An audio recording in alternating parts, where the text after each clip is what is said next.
look at the data, right, it always comes back to data and numbers to prove our points. When they did a study looking at 13 schools with SROs, 15 schools without, schools with SROs, with armed police officers, had nearly 5 times the number of arrests for disorderly conduct of students, right?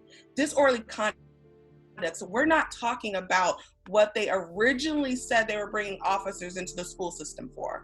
The narrative of the war on drugs and the war on crimes, and then that has built up to they'll keep us safe from mass shootings. But the reality of it, when we look at the data, is that kids are 5 times more likely to be arrested for just simply being children, disorderly conduct, the things that usually would be handled by teachers and counselors, and that predominantly is affecting Black and brown children, right? And so let's look at specifically here in Prince George's County. So Black students, for example, make up 58% of the students enrolled in this county, but make up 78% of those that are removed from schools, right?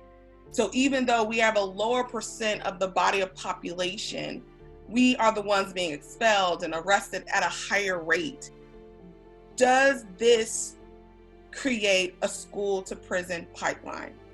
And I tell people the numbers and the data don't lie. This is not just a conversation about how we feel or a theory or even this moment we're having right now because of the murder of George Floyd. This is the systematic incarceration and continual trauma inflicted on Black and brown people every single day, and it's funded by our government.